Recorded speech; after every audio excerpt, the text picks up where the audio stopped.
CM Revanth రెడ్డిపై BRS నేత బాల్క సుమన్ ఒక రేంజ్ లో ఫైర్ అయ్యారని చెప్పొచ్చు. ఈ రోజు ఆయన మీడియాతో మాట్లాడుతూ బీఆర్ఎస్ అధినేత కేసీఆర్ పై రేవంత్ రెడ్డి వ్యాఖ్యలకు నిరసనగా ఆయన స్టేజ్ పై నుంచి మాట్లాడుతూనే చెప్పు చూపించారు. అండ్ కేసీఆర్ను లంగా అంటున్న రేవంత్ రెడ్డినే పెద్ద హౌలేగాడని కూడా ఆయన దూషించిన పరిస్థితి కనిపిస్తోంది. సో రేవంత్ రెడ్డిని చెప్పుతో కొట్టినా తప్పులేదని, సంస్కారం అడ్డొచ్చి ఆగుతున్నానంటూ కూడా ఆయన మాట్లాడడం జరిగింది. ఒక రకంగా ఇవన్నీ కూడా కలకలం రేపుతున్నాయి. సీఎం స్థానంలో ఉన్న వ్యక్తి పదవిని బట్టి అండ్ స్థాయిని బట్టి మాట్లాడాలి అంటూ బాల్క సుమన్ కామెంట్ చేసిన పరిస్థితి. రైతు బంధు డబ్బులు అడిగితే కాంగ్రెస్ మంత్రులు రైతులను చెప్పుతో కొడతామంటున్నారు. రైతు బంధు కోసం గత ప్రభుత్వం విడుదల చేసిన 7,700 కోట్లను మంత్రి పొంగులేటికి చెందిన రాఘవ కన్స్ట్రక్షన్కి కాంగ్రెస్ కాంట్రాక్టర్ల జేబుల్లోకి మళ్లించారని బాల్క సుమన్ ఒక ఆరోపణ అయితే చేసిన పరిస్థితి కనిపిస్తోంది. 2 నెలల్లోనే ప్రజలకు అకౌంట్ తెలంగాణలో 2 నెలల్లోనే ఏం మాట్లాడాలి?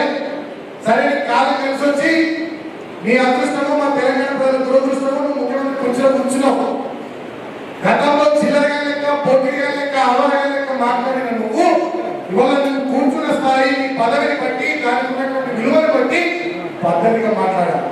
ఒక ఉద్యమ నాయకుడు ప్రాణాన్ని పరంగా పెట్టి తెలంగాణ తెచ్చిన నాయకుడు, 10 సంవత్సరాలు తెచ్చిన తెలంగాణను బ్రహ్మాండంగా అభివృద్ధి చేసిన నాయకుడు కేసీఆర్ గారిని పట్టుకొని